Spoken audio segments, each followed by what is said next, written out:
What is going on? What is going on? Right.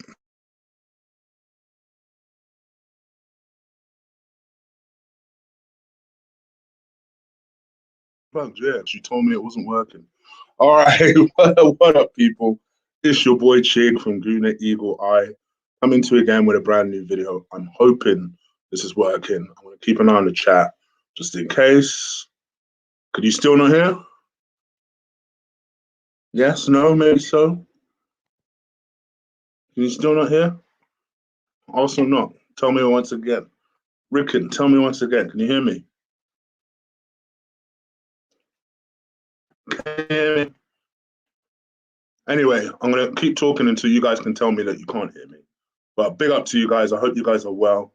Please do slap a like on this video. Hit the subscribe button if you haven't already. This is an opportunity to do a show. Apologies that it's come so late in the week. I'm not going to lie to you, man. Work has been flat out once again this week, but I did promise you guys that I would do at least one membership show this week. And that is going to be today. And that is really to discuss Arsenal's kind of potential work in the summer. I'm seeing a lot of stories, transfer stories, and we're going to talk about the validity of both of those stories in terms of potential replacements for current players that we already have. Talk about how likely they are. Talk about how we feel Mikel Arteta is doing. Talk about what Mikel Arteta has to do realistically to stay in the job. For most Arsenal fans, I think, and I will deliver what I genuinely think about Mikel Arteta and just being honest, putting it all together for you guys, and then going from there. First and foremost, let me just say, quick big up to Zidane for re-upping on his membership. Thank you, my brother. Appreciate that. Welcome, welcome, welcome, welcome, welcome. To join the Chig Army in terms of the membership. I hope you guys are well. And yeah, please do enjoy your stay. It's part of the Chig Army. Anyway, let's get on with it. So let's talk about the stories first and foremost. Let's talk about the fact that one of the stories that I've enjoyed recently is that Hector Bellerin wants to leave. I'm like, thank God. It's a story that's been brewing for the last 2 years, to be honest. I heard a story 2 years ago that Bellerin wanted to leave when Wenger wanted to leave, and that was always the plan. Or when Wenger left or was sacked or whatever you want to say. That was always the plan. Then apparently he was talked into staying by somebody. I can't remember who it was at the time. Then last year, Arteta talked him into staying with the view of saying to him, listen, stay one more year and I promise you I'll grant you your move this summer. And there's a lot more talk of him now wanting to go. I don't know. I mean, maybe he just feels like he needs a new challenge. Listen, put all my cynicism aside for Hector Bellerin and the fact that I don't think he's a good player and this, that, and the other. Listen, when you are a football player, been at a club for what, 11 years? That club, if anything, are moving backwards. From his perspective, yes, from his perspective, let's just play devil's advocate for a second. He probably thinking to himself, you know what? I feel like a new challenge. Maybe if I go abroad, maybe if I go back to Barcelona, I'll be able to get that new challenge. Now, I know you might be sat there laughing like, go then. But from his perspective, I can understand. He probably wants a new challenge. And I think for him, going to somewhere like France, he's very big into his fashion. It makes logical sense to me why he'd want to go. The Milan clubs seem to like they're on the comeback. It would not surprise me if he ended up in somewhere like AC Milan, back with the Weasel, with Ivan, for anyone who doesn't know who the Weasel is, and basically just tearing up the Milan catwalks. Those sort of things I think appeal to Hector Bellerin. Now, I can absolutely see him doing some stuff like that. So I can absolutely see him wanting to go to somewhere like Italy. I know that he's being linked most recently to PSG. PSG will pay him the money that he wants. Paris is another city that is very big into its fashion. Because let's be honest here, regardless of what you want to say about Hector Bellerin, he's more than a footballer, isn't he? So you got to sell him the whole package when it comes to leaving Arsenal. I think there are going to be a lot of people that will be upset about him going because sentiment damn sure rules this fan base too much. It's a lot of the reason why we are in some of the problems that we're in. It does rule the fan base too much, and they see Hector as this Cockney Spanish boy who's grown up at the club, and they see him as one of our own, and that's all well and good and that. But at the end of the day, he ain't good enough. He never has been good enough. There was a point where he looked like he was showing some potential when he was about 19, 20. I thought he might kick on and do something.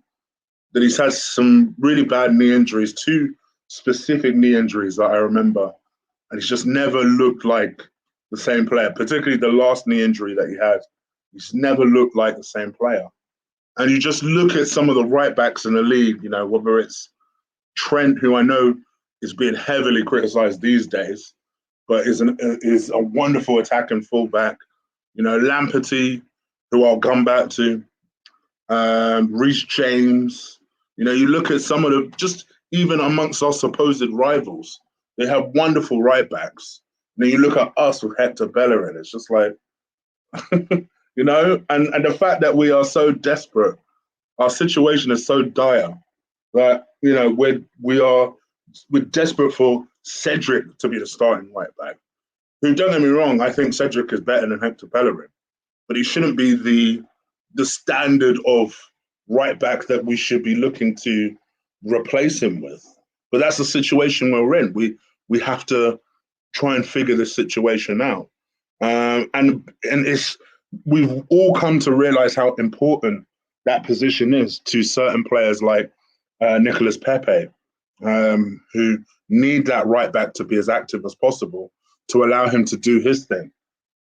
So it's important that, whoever we get to replace Hector Bellerin, that they're not only better, but they can actually complement the squad as much as possible. So bear with me for a sec. Enter Mr. Sorry, just had to adjust myself. Enter Mr. Lamperty from Brighton. And he's someone who I think a lot of us rate. Very athletic player, very explosive, great amount of pace, lots of potential, very, very young, and would be very, very expensive. I think that there are 2 players from Brighton that I think all of us want. Lamperty is one of them, and the other one is Bissouma. And I think we would have to spend a lot of money to secure both of them because they are the 2 key players of that team. Having said that, would it be worth the outlay? Absolutely. I think, yes, you'd get 20 million, 25 million for Hector Bellerin. But I think if you could get Lamperty for 30 to 35 mil, and then I'll come to Bissouma later. But I think that would be a good way of spending money. Because for me personally, this summer, there's been a lot of conversation, and you've seen me in various different pods and having various different conversations. And I can almost guarantee when I'm on the podcast tomorrow, it's a subject that will come up again, is do we spend money? How do we spend money? Is Dan a supportive owner, right? It's all about the recruitment and how we spend that money. Now, there's arguments to be made that Arteta spends the money better than previous managers. I'm not sure I'm in that camp. I'm also not sure I'm in the camp of Stan doesn't spend no money. But I also think that we are useless at spending money in the right areas. There's been a lot more failures than success stories, clearly, by the fact that we're in 11th place, by the fact that even after getting rid of a lot of the deadwood, we've still got so much deadwood in that club. And I think the key for us this summer is that we're going to have to reduce the numbers, in my opinion, still in central defence, get rid of some of those numbers, get rid of some of those defenders that aren't good enough, and then really start to bring in some quality through that team. So Lamperty is one of those players which people are looking at replacing Hector Bellerin. What do you think? Is that an adequate replacement for you? For me, I think it would be, but let me know. Leave it in the comments below. Big up to you, DVS. Lorenzo from Napoli is my guy. Strong, quick, good vision. I hope you're doing well, Chiggy Chig. Hecky B to PSG will have been done. Have faith, the Rats. All right, big up to you, my guy. I hope you're well. And thank you for your donation. And yeah, Di Lorenzo is a name that you guys, I always find that you guys have your set names. There are set names that you guys tend to come up with a lot in the chat room. Di Lorenzo is one of those players that comes up a lot. I can't see us doing business with Napoli. Napoli are notoriously a very difficult outfit to negotiate with. You know, there's a reason that Koulibaly is still at Napoli. There's a reason, you know. They are notoriously a very, very difficult club to negotiate with, and especially if you are trying to get a good young player from there. So this is why I never really considered him as a player that we could realistically get. Obviously, if and I'm going to do this as we get closer to the summer, I will be building a Chigno's best video series on right backs, on left backs, because we need a backup left back, on central midfielders and strikers. So I will be doing this video series. I'll be bringing that back, and he will be. Spoiler alert: he will be on the list. But I'll also talk a little bit about the realisticness of how likely it is we are going to get him, because Napoli are just not a club you negotiate with. You know, as difficult as Lyon is, at least Lyon every now and again entertain a bid. These guys, they just don't. They refuse. They only sell when they absolutely have to. I can only respect it, to be fair. I can only respect it. So it is what it is. All right, let me move on now, and let me talk about a player that Ben will be very interested in, because Ben, like myself, has been banging on about this kid for a long, long time. Long time. And that is the RB Leipzig defender. Not Upamecano, Kanute. Ibrahim Kanute is being linked with Arsenal. The 6'4", 21-year-old central defender, a player who I've always said is better than Upamecano. And actually, in my view, makes Upamecano look good. He makes him look good. Always said that. He's very good with his feet for such a tall guy. Reads the game very, very well. I actually think he's a very. It's a big statement. I think he's quite a complete player, given his age. So, for example, normally when you talk about a 21-year-old, like we have a few promising 21-year-olds. Like we've got this Omar Rekik guy. He's supposed to be like hot shit. And he's 21, for example, right? This guy, to me, in my view, can honestly slide into the team and be the best player in that team. I rate him that highly. I've tracked him for that long. So this is not one of them situations where chicks like, oh yeah, how long have you really been? If you've been any long-term subscriber of mine, you know I bring this guy up every time Upamecano's name came up. every time.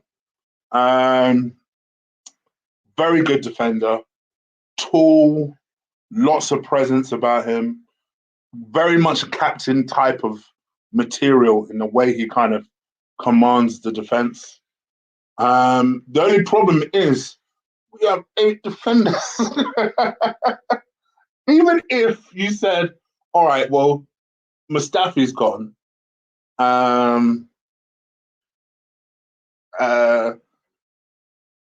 David Luiz is going, hopefully, right? Even if you said those two are going, you've still got Holding, Chambers. You still got Mavropanos, who, by all intents and purposes, has killed it in Germany most recently. You've got Gabriel, you've got Mauri, Who else have we got? I know I'm missing one. I've only counted 5. So you got so many defenders. It's just like bringing in another defender. Will it solve the problem? Having said all of that, he would be my number one choice. Now I've seen DVS choice of Diego Carlos. I like him as a player. I'm not going to spoil my Chigno's Best Video Series any further. That's all I'm going to say on that. But for me, my number one choice is this guy because even though he's 21, the experience you lose in David Luiz, yes, you're not going to get the experience back, but you'll get something different back in Canute. I can't explain his presence and the way he conducts himself on the pitch. He's such a mature player for 21 years old. Saliba, there you go. Got Saliba. How could I even forget about Saliba? So yeah, we've got so many people on the books. I don't know how that's all going to work. So, and they're all young. They're all going to want to play. So we've got problems. I ain't going to lie, we've got problems. This is why giving Rob Holding a contract it's just one of the many reasons why it was so ridiculous. Because we've got so many young players in our team, not to mention that there is still opportunity to bring in a defender. Now, don't get it twisted. Is a central defender top priority? No. And I think this is where I will have to say we need to pump the brakes here with Canute, because Canute will cost 40 million. I'll tell you that straight off the bat. They won't fuck around. They will ask for 40 million, right? Rightly so, by the way, because he's that good of a player. So because of that, I think you've got to say to yourself, all right, well, if I know that is going to cost me X amount of money, then I'm also not going to go crazy. I'm going to prioritize getting a backup left back, a right back, and a striker. And then if I have any pocket change, then I'll see what I could do about a central defender. When you've got like 6 or 7 defenders on the books, this becomes less of a problem, you know? So it is what it is. But what do you guys think? Look at Football Capo saying, "Shit, I'm not excited." That's the thing. That's the thing. I'm going to come to my overall point on this in a minute, but I feel you. I feel you, brother. I feel you. I'm going to come to my point on this. So that's that. Who else have we been linked with? Of course, Edouard. So probably the most glaring and obvious problem that's sneaking up on Arsenal at the moment is our striker situation. So at the moment, we are more or less set to lose 3 strikers at the same time. We're going to have to make a call, because I can't see Arsenal, and maybe there's an argument that they shouldn't, but I can't see Arsenal letting all 3 strikers go. One of those situations we can't help. The situation is too late. And by all intents and purposes, this is why I say Arteta's a liar when he says, oh, well, that he always talks about his first priority is staying at Arsenal. But if you go and look at his Instagram and his Twitter page, there is no mention of Arsenal on there at all, which is usually the first telltale sign that someone's about to bounce. And that is Florian Balogun, a player who I'm going to be gutted when he succeeds elsewhere. But from a Nigerian perspective, you flourish, brother. We need you representing the Nigerian side, so I'm all about it. But yeah, that's going to be a kid that. But I'm at that point now with Balogun where I've just accepted it. I've accepted that he's not going to be here.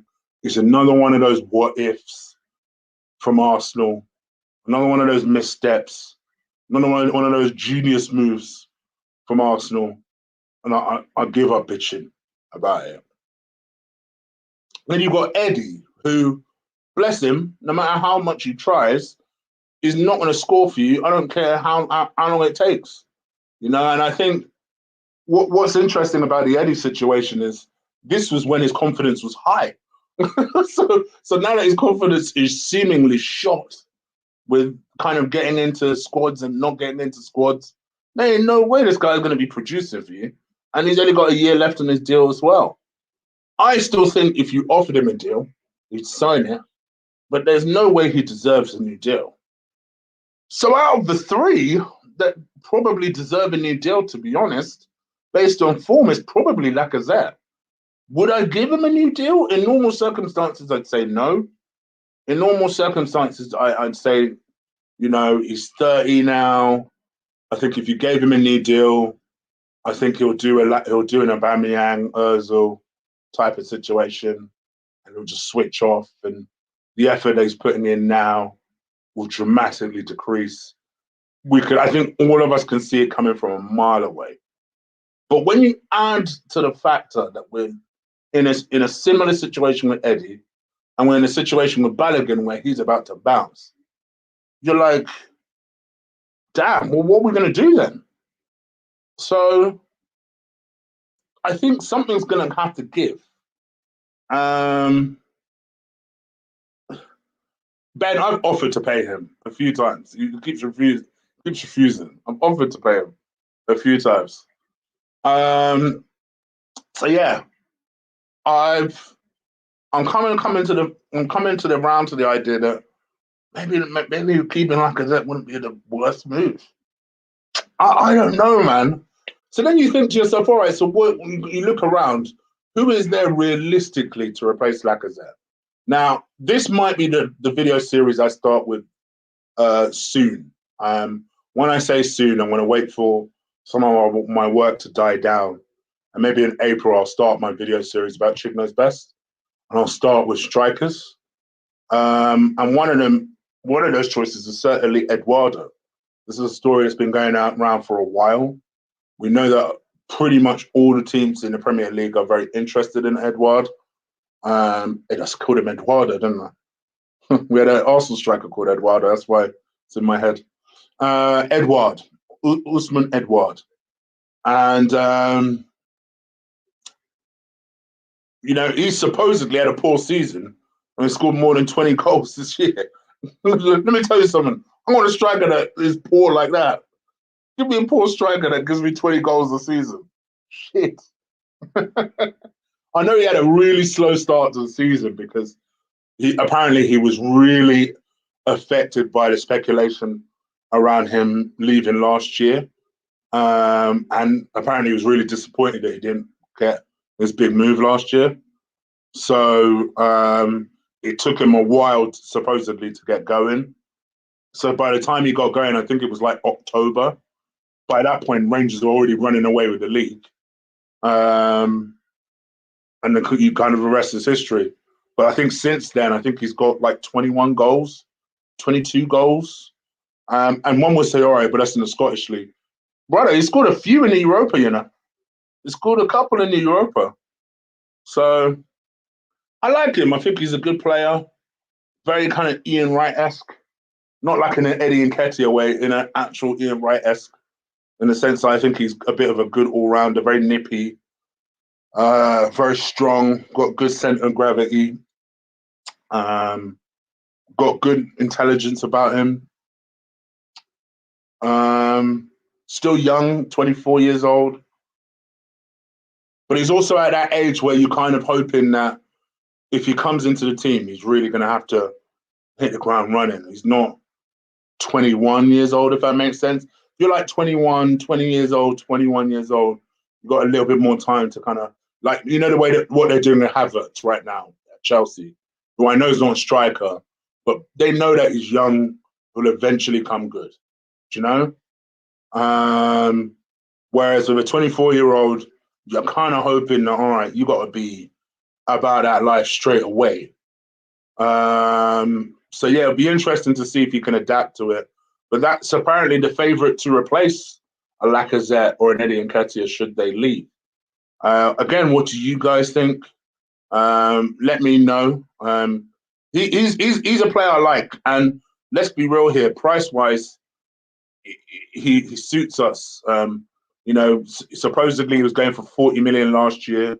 This year it's looking like it'll be closer to 15 to 20 million, which, let's face it, when it comes to Arsenal, the cheaper the better. So if we can get him for 15 to 20 million, makes all the sense in the world to go for him. But again, what do you guys think? Let me know. So I guess all this amounts to, what sort of summer do I think that Arsenal are going to have? So I guess before I come to that, I have to talk about Mikel Arteta. Now, obviously, Arsenal at the moment are 10th place. Due to certain footballing results recently, people are starting to talk about, oh, well, if we win our game in hand, we'll be 3 points behind Liverpool, and they're the defending champs. So has our season been that bad? When you have to put that type of context or that type of spin to justify why you finish in a certain place, you already know what time it is. Like, you already know what time it is. You guys know I'm not the hugest fan of our situation generally. I have nothing against Mikel Arteta personally. You know, one thing you guys, you know, I don't get it. There's some people that watch my channel that might be critics of it. You will never find a clip of me insulting him or, you know, wishing death on him, way some crazy motherfuckers do. I'm not. I've seen people go nuts on Twitter recently about how, like, they wish death on him and shit like that, and you know, it's like, gosh, it's football. It's not that deep. But you know, I'm not one of these people that will abuse his family or anything like that. I'm nothing against this man personally. You'll never find a clip of me doing that. Having said that, in my personal opinion, he was never qualified for the job in the first place. And he shows it by the way he's handled himself since. This is a man that, for me, I don't think learns from his mistakes. I think has a tendency to repeat his mistakes. And I think we would have had a decent chance at keeping Balogun had he managed that situation better, in my personal opinion. Now, before anyone says it, of course, none of us know everything that happens behind the scenes. Who knows why all of a sudden Mikel Arteta just stopped playing him? But I also recognize, and I could see body language, and I could see that he gets visibly uncomfortable every time Balogun's name comes up. By the way, it's the same discomfort, and mind you, a bit of worry that comes to me when I see this. It's the same discomfort I see him having every time I see Martinelli's name comes up. He's just not good with young players. I think I was the first person to mention this about a year ago, that he doesn't seem like someone to me that's very good with young players or managing young players. If you guys remember, I don't go down what anyone says, I was the first YouTuber that said it. It doesn't seem like someone that is very good at managing young players or being able to nurture them or groom them into the team. Now, people will point to the fact that that's rubbish. Oh, that's rubbish cheap. You know, don't you see him playing Emil Smith Rowe? What you mean, Emil Smith Rowe, the same guy that, let's face it, he was forced to bring into the team at that time. And then because he's so whatless, he didn't know when to take him out until Emil Smith Rowe picked up his injury. That to me, if anything, should show you the guy's whatlessness when it comes to young players. Just watch how he managed Emil Smith Rowe. He didn't know when to bring him in. You damn sure didn't know when to bring him out. That to me is an illustration of how he manages young players. You know, Bukayo Saka. The only thing I will say about Bukayo Saka is he slightly proved me wrong there. Because there was a point in the season where I wasn't sure that Bukayo Saka was kicking on and becoming the player that I hoped he would be under Emre, because Emre discovered a position for him. That was on the left-hand side. He was weaving magic. He was delivering amazing crosses. And the one thing I will say, and the one bit of credit I will give Arteta is, Arteta said, no, fuck that. We're playing him on the right-hand side.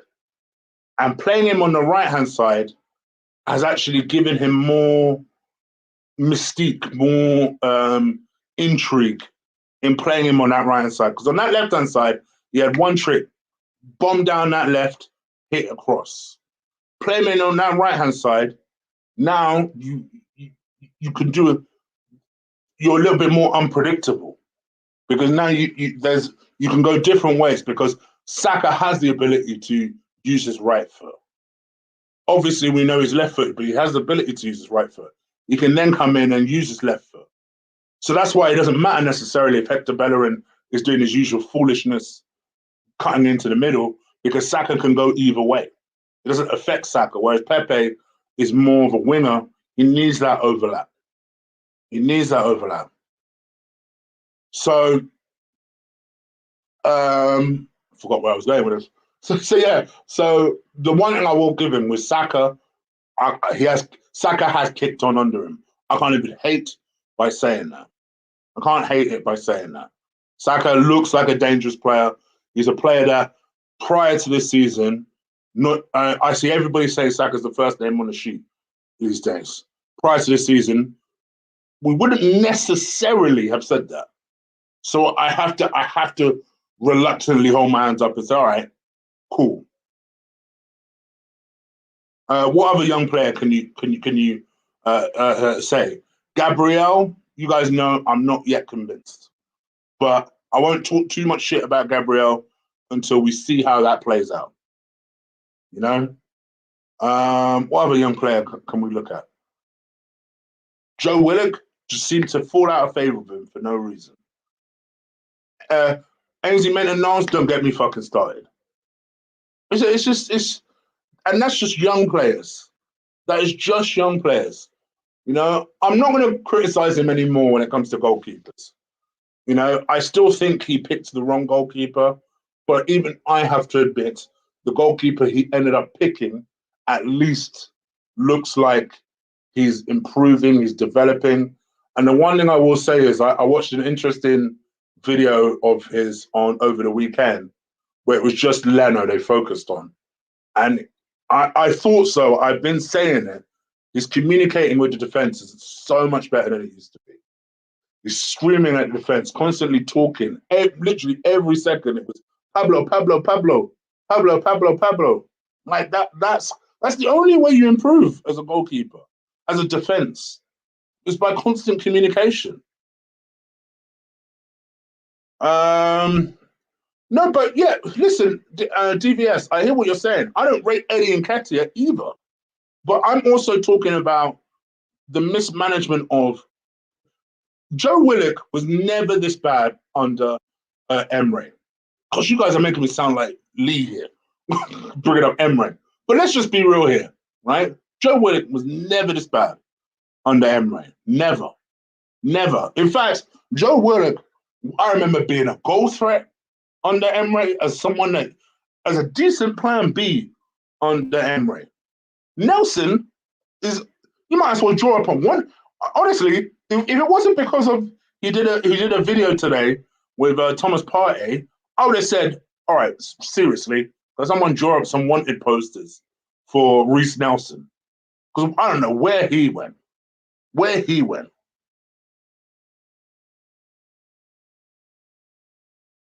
So it was just, for me, I think, but the young players is just one aspect of his that I don't like. It's the team selections. It's the stubbornness. It's the arrogance. I would rather him say, I would rather, listen, you're not going to get a manager that's always going to be honest with the fans and transparent with the fans, no matter how much we like it. Again, I don't live in cloud cuckoo land. But don't tell me that Balogun has been talking about wanting to stay at the club when very clearly it could not be more on the opposite. I'd rather him just say, not say anything. Just say, you know, we remain in talks and whatever happens will happen. And just leave it as that. Leave it as vague as that. We'll get the message. We'll read between the lines at that point. You know? That's the thing. And that's, it feels like a salesman that's selling you a car. You know it's a dud. He knows you're selling him a dud. He knows he's selling you a dud. You know it's a dud. This guy talks like it's the most pristine car in the world, right? And then people are mad because you're suspicious that the car is a dud. Like, I know you're trying to sell me a dud. I'd rather you were just honest and said, you know what? The car pulls slightly to the left. You might want to spend a little bit of dough on that and get that fixed. Just get the tracking fixed. Arsenal's tracking needed to be fixed a long time ago because currently we reside in 10th and people left, right, and centre are trying to defend it. And that's what I guess it amounts to. Do I think Arsenal are good enough to get them out of a situation where Arsenal can even have a big summer? Because let's be real, people, regardless of whether you think Arsenal can do it, is a different question. That's a different statement. And no doubt in my mind, you'll hear my partner in crime tomorrow or the next day or the next day after that talk about how Arsenal can and it is possible for them to spend money whenever they want. But you are smoking bone if you think that Arsenal will finish 10th, not win the Europa League, and spend money in this. It's not happening. Rightly or wrongly, their approach is self-sustaining business. Rightly or wrongly. So we're in a situation where we're 10th with a manager that I don't believe is going to make us any higher than 10th. I also don't think he'll bring us any higher than 10th next season either, because I've not seen any evidence of that. The only thing I've seen him evidence of is the best I've seen him do is us finishing 8th and us winning the FA Cup. He's not proven he can do anything better. At least with Wenger, when people used to imagine that Wenger could roll back the years and get top 4 and win the league, at least, all right, this motherfucker has proven once before that he can do that. He has never proven he can do that. He's never proven he can do that.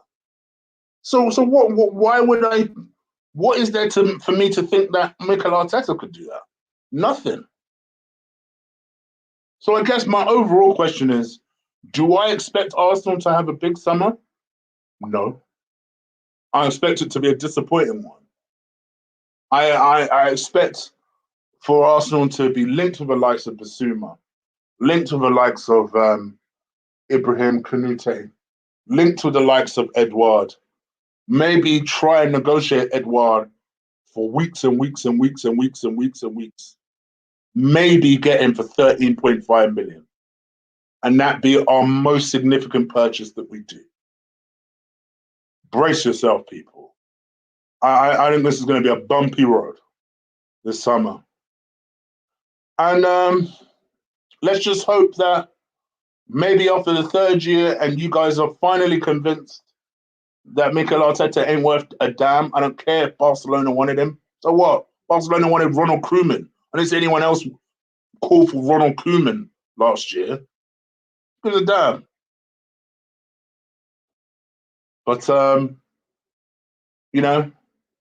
Barcelona want Mikel Arteta. Let him have him. If he brings him success, guess what? I'm not going to look at that as one that got away. We gave him a chance. It didn't work. Simple as that. So it is what it is. It is what it is. What do you guys think? Let me know. Leave it in the comments below. Hit that subscribe button if you haven't already. Hit the memberships if you haven't already as well. DVS, do you want to come on and have a chat with me? Let me know. I'll drop you a message. You know how I do. I don't like too many man on. And I don't know. Zidane, do you want to come on? I don't know. Arsenal Knock, maybe, do you want to come on? Football Capo, do you want to come on? Let me know, and we'll have a little chat. 76 people, though. Please do slap a like on the video. Hit the subscribe button if you haven't already. It's Thursday today. Tomorrow, the Combat Show will be back. The link to the Combat Show channel is in the description right now. Me, Ola, and Will be previewing UFC 259, where we'll be talking about the 3 big fights, 3 big title fights. It'll be a fun show tomorrow, so looking forward to it. So make sure you catch that at 9:30 UK time. Yeah, so that's pretty much it. And then obviously we'll be back on Sunday to do watch along on Lee's channel, and then I'll be doing player ratings on my channel straight after that. Also, don't forget the podcast will be on Lee's channel tomorrow. I'll be on that with Kelly Ken, Claude. Who knows if Sal will be there? So make sure you look out for that. I don't think Zach will be on there. Zach is chilling these days, but yes, make sure that you guys are. Make sure you guys are happy. Is there any other stories that you guys wanted me to comment on that I missed out on? Ben, I did see your comment about Ainsley Maitland-Niles. I did mention Ainsley Maitland-Niles as well. I think it's a combination of a few things. I think it's a combination of, I think Ainsley Maitland-Niles clearly has an issue with application and the way he trains and how dedicated he is.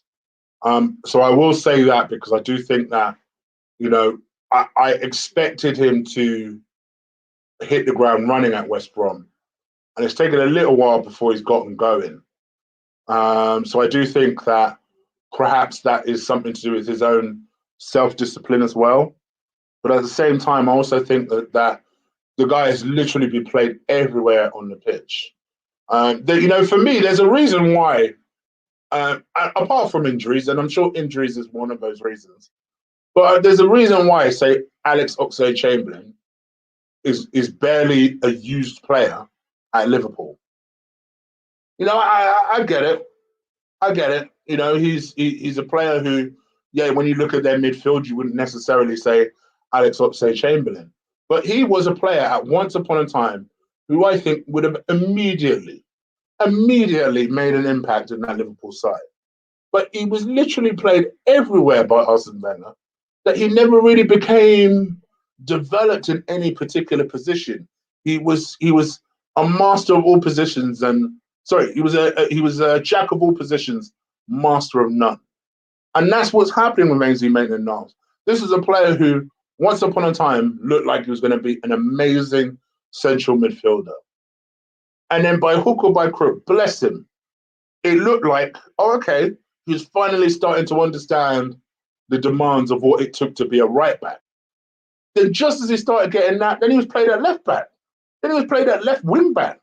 It's just like, well, what do you want this kid to do? So, I don't know. It is what it is.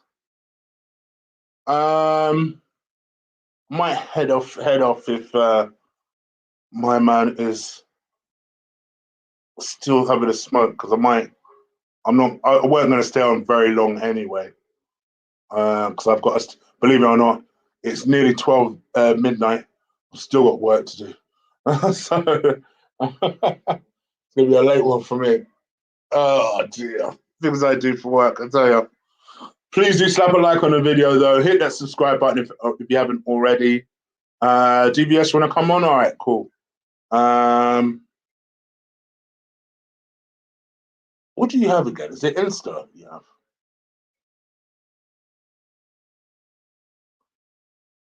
All right. I won't have two of you on because I just realized the last time I had two of you on, it took forever to get you guys off. So, what? 2 secs. All right. How are you guys finding the lack of Arsenal football, though? At least we've had the last week off. So it looks as though we can just relax and chill and not worry too much and just look at football around us. See Liverpool lost today. Man, they've really fell off a cliff, haven't they? Damn shame. Damn shame. It's what it is, though. And see, people are already writing off Klopp. Like, listen, I would love to have Klopp now. Kidding me?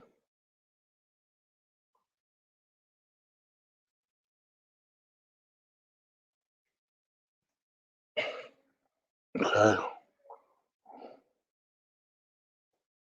Sorry, guys, just bear with me. I'm trying to get DVS on. That's why you're like probably like, what do you do? It's basically what I'm trying to do. Go through Twitter now because yeah.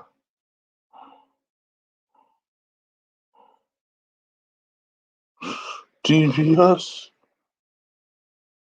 What's your Twitter, DBS? I thought he had it, but maybe I don't have it. Come on, mate.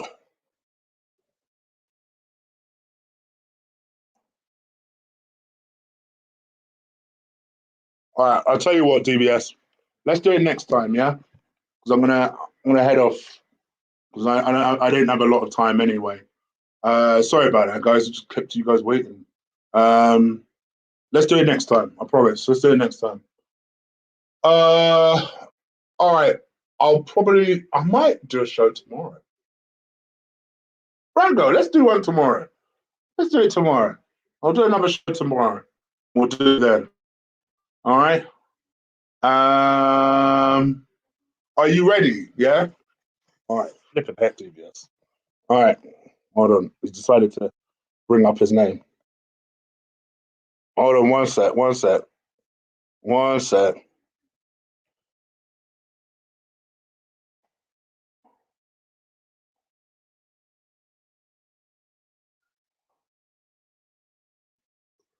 Gordon.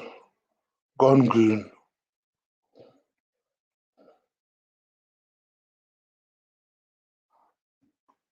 Gordon Green HD.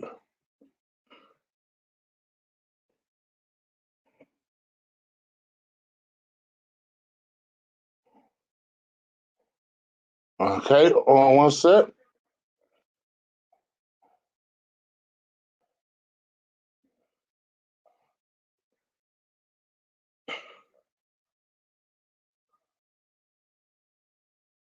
Why can't I see this boy?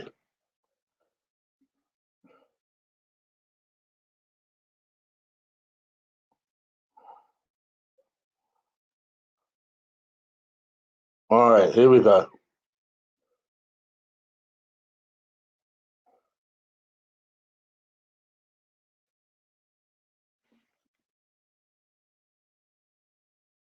Now I have to get the damn link up again.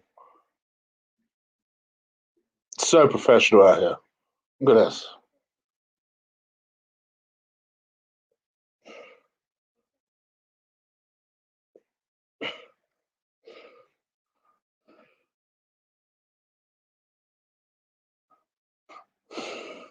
All right, here we go.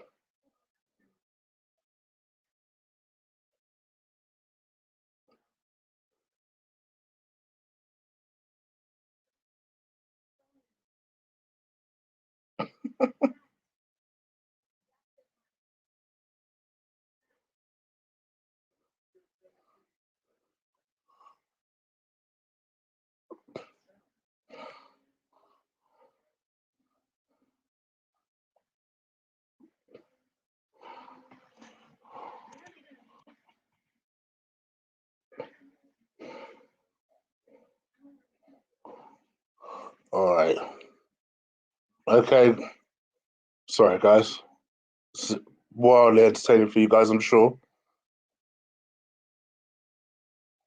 All right, I've sent him the link now, so I'm hoping that works. All right, finally. Here we go. What's up, Chig? What's up? You good? What's up? I'm great, bro. How are you? Yeah, I'm all right. I'm not bad. Let's get it. What you up to? Not much. Who's in the chat? Where are the rats at? I don't even know. Everyone's gone very quiet, but there's still 54 people watching us, which is great. Please do slap a like on the video. Hit the subscribe button if you haven't already. That would be fantastic. Well, what do you think about?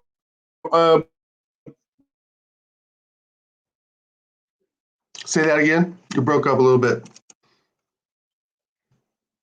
Oh, okay. What do you think about what I've discussed today? I think you were on the money on pretty much everything. I'm glad that Di Lorenzo made your list. Uh, I think that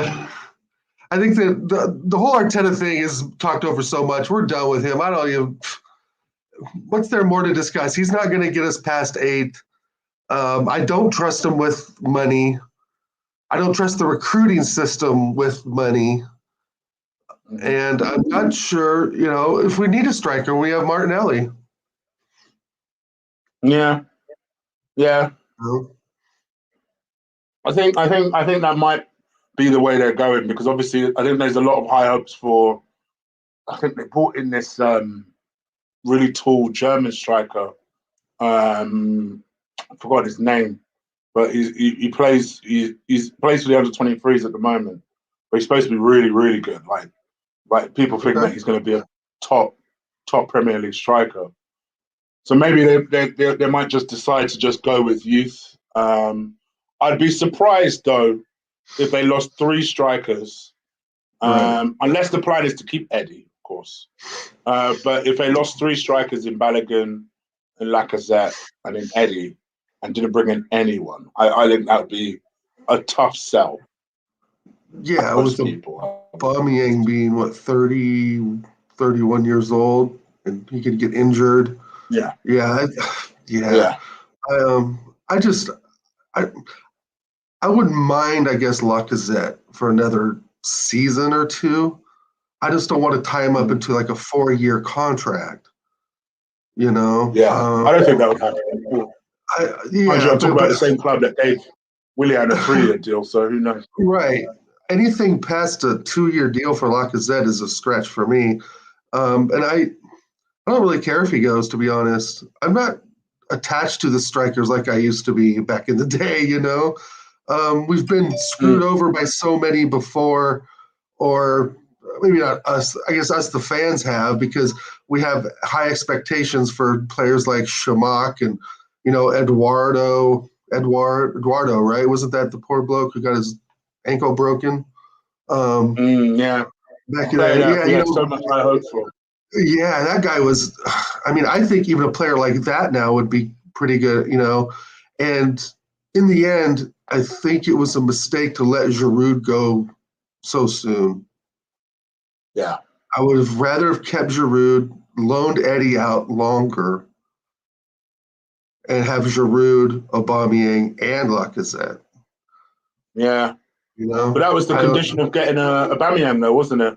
We needed the money from the Giroud sale to get Aubameyang. Too bad we didn't sell Hecky B and Xhaka to do that. Like to get that money. Yeah. I think like you, I think Giroud will. I think most people see it now as well. I think Giroud will go down as perhaps one of the most underappreciated Arsenal players that we've ever had, because he was a player who was never supposed to be an Henry. And I think he came at a time where Van Persie just left, and that was a guy that just scored 30 goals for us, had just killed it for United, and we expected him to be that type of player. He wasn't that type of player. What we didn't do enough of was appreciate the type of player he then not only is, but is now, but was at the time. Is a kind of player who puts himself about, tall, physical, will give you the occasional spectacular bit of effort, but that is just a very good team player. We don't have enough of those, to be fair.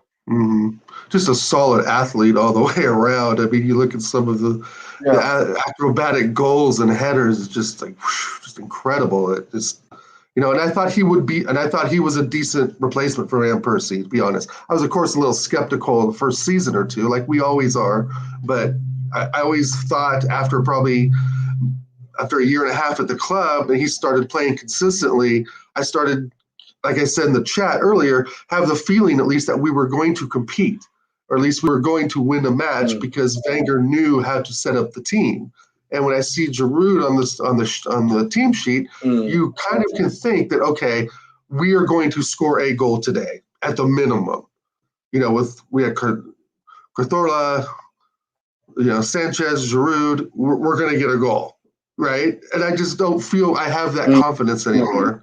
You know, every weekend it's kind of like, fuck, do I want to get up at 6 and 4 o'clock in the morning and watch a 0-0 and listen to Lee and Chig get so pissed and, you know, incensed? I mean, I just and that's don't the thing. feel that way anymore. It's funny that actually, because I saw Lee getting criticised about this earlier this week, and it was one of the things I actually wholeheartedly agree on. That I felt like, for me, you guys that get up at like crazy, I don't know if I could do it. I don't know if I could get up at 4 p.m. knowing that there's going to be another bullshit performance from Arsenal. I don't know if I could do it. And I always say that, and some people think, oh, I say that in the heat of the moment when I'm watching a bad game. I genuinely think that. Yes, I think if it was Arsenal in a final, of course, you know, people say, oh, but you watch UFC and boxing sometimes. Yeah, I do it on the odd occasion. But if you're telling me that if I was doing it every week and most of the time it was going to be boring and dull and it will produce results that I don't like, then I don't know if I could do it. There's only so much that you can do. But I power to you guys that do it. I will never ever crap on the effort for me. Sure. And the part of it, but part of that too is I used to enjoy doing that because it was like getting up and getting excited for, you know, United, especially, you know, a Spurs game. Yeah. Say that again? Good way to start the day. Yeah, exactly. You know, there was a pub here in Portland called the Horse Brass, an old English pub that was been here since the 60s. And every weekend they'd wheel out the big screen TV and, you know, have the English style breakfast and put down 3 Newcastles before 11 o'clock in the morning.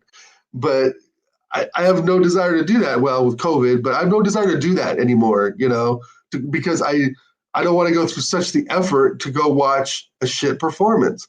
Because even seasons ago when we weren't really winning much, but we were still competing and it was still fun to watch because you knew the players, at least on the pitch, were going to give 100%. And of course, that sort of, you know, waned through the last years of Wenger. But, you know, I'm just so angry about a lot of it, you know. I'm just so upset because I think, you know, as the 3rd winningest club in England, we deserve to be in the top 4 every year and competing for the title every year. And if we're in 2nd place, we shouldn't be below 10 points.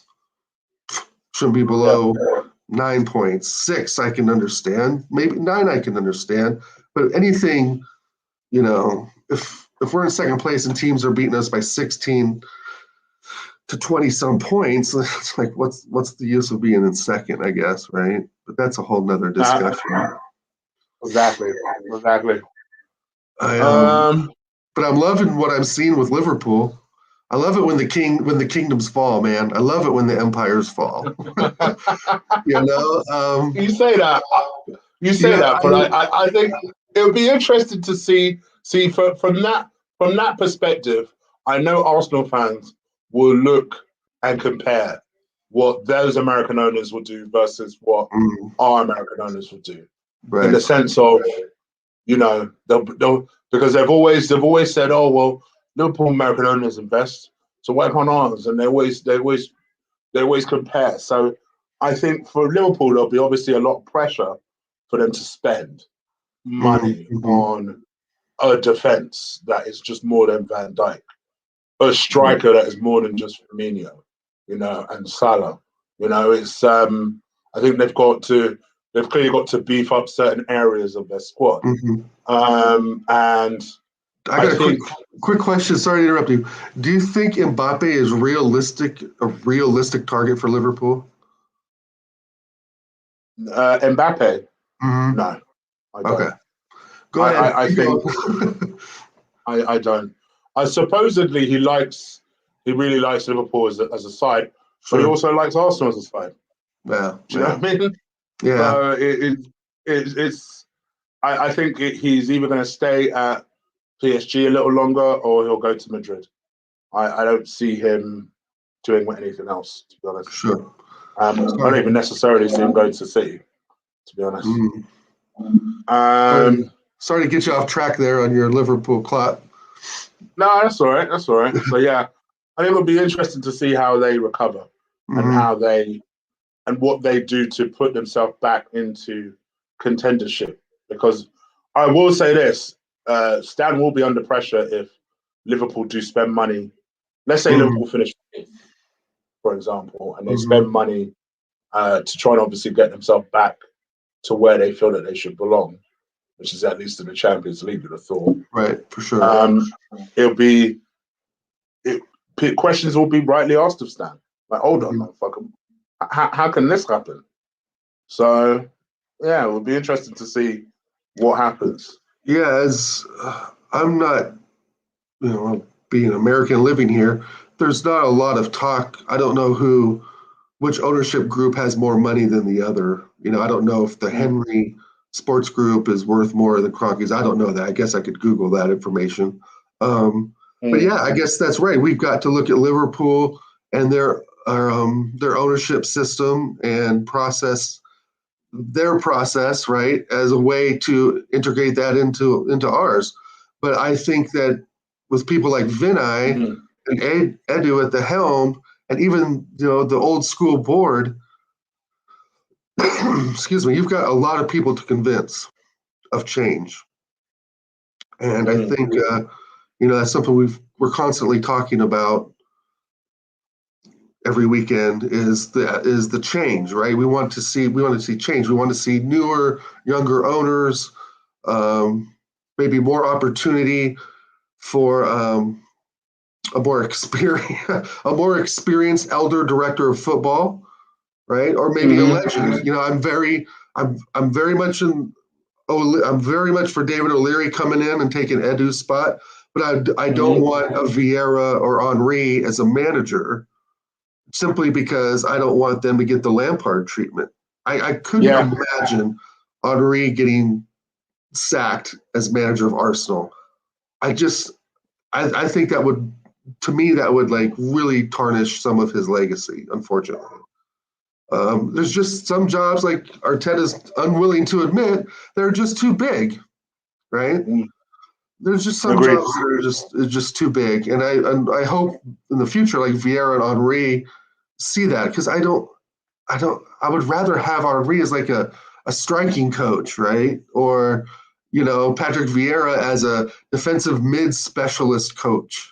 I guess. Well, Vieira's got more experience, so I guess Vieira wouldn't be such a bad choice. But as almost yeah, I know what you mean. As a kind of you want them as more of an inspirational figure, as opposed to a reason why people are there. Sorry, as opposed to I just don't want it to be another Wenger situation. And I think Kenny Ken was probably the one that described that the best.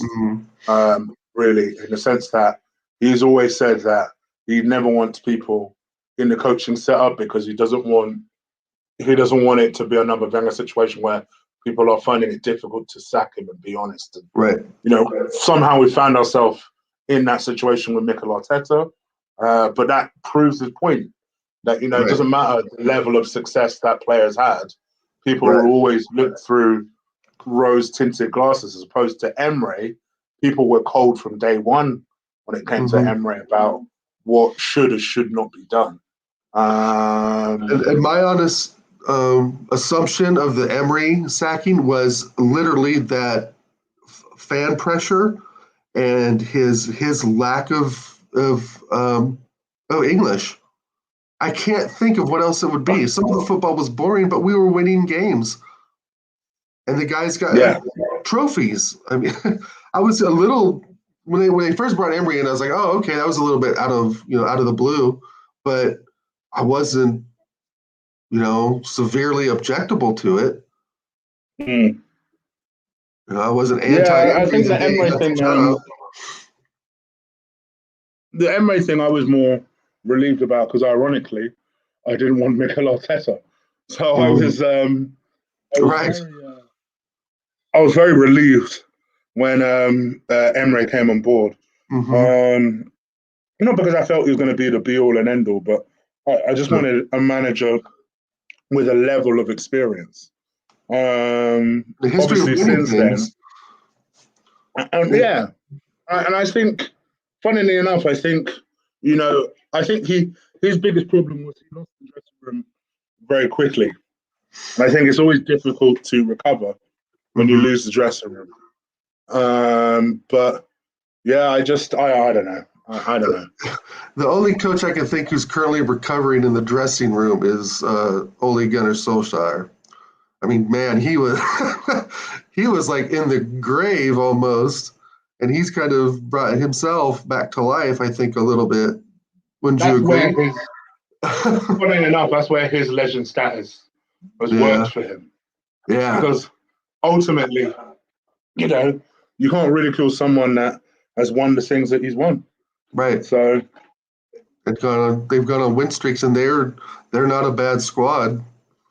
But looking back at last weekend's game against Leicester, I know some of the comments and some of the stuff I saw on Twitter and some of the Instagram groups I'm in. It said that was really, what effect do you think? Maybe you got to rehash some of your comments from last weekend. But what do you think that was a team, like a player performance, or was that an Arteta tactical plan? I think you've got to give the credit to everybody involved. Okay. I gave him a 5 out of 10. I won't say that Arteta had nothing to do with it, because I think it would be unfair to say that. Having said that, you've got to say that in terms of who performed in that game, it was certain individuals that were crucial. Pepe was crucial. There were certain individuals that rose their game in order for us to beat a top side. Now, for Arteta to start getting more credit and for Arteta to start getting the credit that people may think he deserves, we need consistency, because it's easier to credit the players when it's a one-off performance than it is to credit the manager if there's no level of consistency. Because if there's no level of consistency, you're not going to sit there and say, oh, well, the manager has finally turned things around. No, you're going to say, well, the players decided to play today. Right. That's more likely what you're going to say. Whereas if we start being consistent, and many people think we can go on a run now, all right, then whatever, let's see. If we can go on that run, then of course that's where you are going to have to, that's where we're all going to have to start giving Mikel Arteta the credit that he will then deserve. That's going to be really fucking hard. Yeah. Listen, for me, I don't have any issue. My tongue. Right. I have no issue being proved wrong. No issue whatsoever. Right. I think what I think. Because of what I've seen, but that doesn't mean to say, and perhaps people get it twisted. It's no weakness to be able to be proved wrong. Like, I don't know if people are expecting to go, oh, Chig, you were wrong. Admit it. Okay. If it means Arsenal are doing well, no problem. Well, do you know what I mean? Yeah, that's right. It's like just being an analyst, which essentially is what you're doing. Your analyst of each game is going to change week to week based on performances. Yeah. There's nothing else to analyze. I'm not sat here saying it's impossible for Mikel Arteta to turn it around. Ultimately, while he still remains in a job, it's always possible. Do I think it's likely? No, I don't think it's very likely. That's just based on what I've seen. But I don't think it's impossible. But for me, where I think it's unlikely is that he has to change very fundamental things which seem to be in his character. And that is the arrogance. That is the learning from the mistakes. That is the being able to have a rapport with young people. He doesn't seem to naturally have those sort of qualities. So when you don't naturally have them type of qualities, these are not things that you easily correct. And therefore, from my assessment, it's difficult for me to imagine a world where Mikel Arteta suddenly improves everything overnight, because he would have to change fundamental things about his character. But let's see. It is what it is. I don't know. Time will tell. Yeah. Let me ask you this final question before Okay. head All up right. out. And for you, it's almost past your bedtime. Very much past my bedtime. Very much so. Right on. And big up to the people that are still watching. Well, we're not saying much in the chat rooms. I'm guessing. I don't see any comments. Yeah, I think YouTube has decided to pack it in. So if you guys are typing stuff, I We're can't not see. seeing it. Yeah. We ain't seen a single comment since 11:52. Just so you guys know. All right. Realistically, where do you think Arsenal will finish? What do you think Arsenal will do in the summer as a result? And I include with the manager. You asked me this last week. Where are we going to finish? I think we're going to finish 8th. Okay. Second part of your question. Oh, the summer. I don't think we're going to make any early moves. I think it's going to be one of those summers where we're going to be linked to a bunch of players. We're all going to talk about a bunch of players. We're all going to get hyped about a bunch of players. And in the end, we're going to get a player that no one's heard of. Yeah, that's reasonably likely as well. What evidence is there to say that that's not going to happen? I mean, being linked to players in January is years away from summertime, right? It's a totally different market. So with the summer, we could, as far as I know, we're getting Karim Benzema and Julian Draxler and Christopher Samba in, right? Those are names we've heard every single year for the last 12, 15 years, but maybe not Christopher Samba. But anyway, I don't know. I hope we sell before we buy. I think, there we go. I hope we sell before we buy, first of all, right? I don't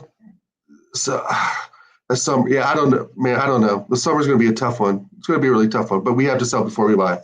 And with Arteta, I think I've said before, sometimes in the comments, there's no way in hell they're going to sack him based on anything. I think they've put all their chips in for Arteta, and it would really be kind of a slap in the face to them, the board, ownership, etc., if they were just to let him go.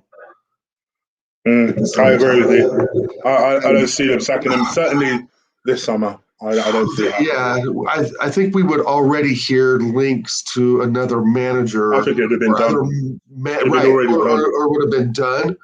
Or we would hear some real strong links to other managers by now for sure, since we're already in March.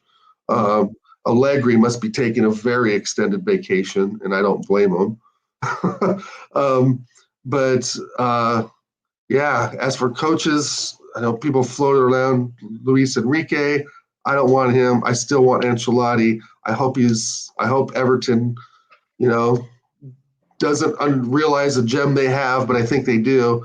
And I hope we throw some money at Ancelotti and see if he can get us back up in the Champions League. Because without Champions League, we have no chance of getting the players we want. We want. So there you go. Well, if you believe what has been said, supposedly we tried to approach Allegri. Allegri said that he wanted X amount of money to rebuild the squad. Arsenal said no. And Allegri turned down the opportunity to talk any further with Arsenal. So, yeah. And Mourinho's obviously turned us down for a similar sort of reason. So, let's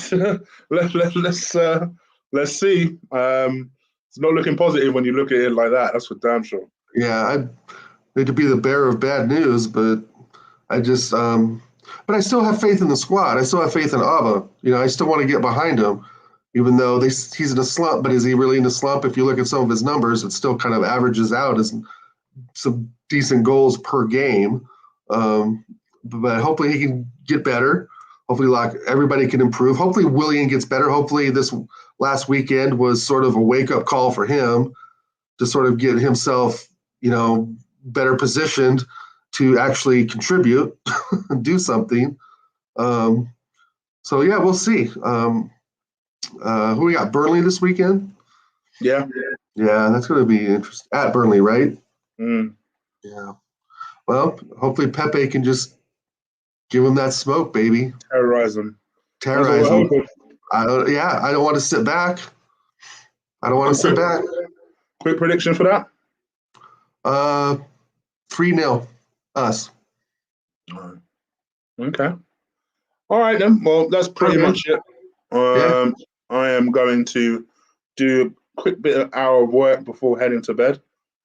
Please do slap a like on the video, guys. Hit the subscribe button if you haven't already. If you're wondering how to get on here and have a chat with me, just hit that join button. I'm a member, and you can also have a chit chat with me about, Arsenal affairs and things like that. So make sure you guys do that. But until tomorrow, guys, I'll be back tomorrow. And yeah, we'll have a chit chat then as well. Sounds good, Chase. So take care. Take care, buddy. Thank you for coming on, mate. Appreciate it. Talk to you soon. All right. Have a good one. Peace.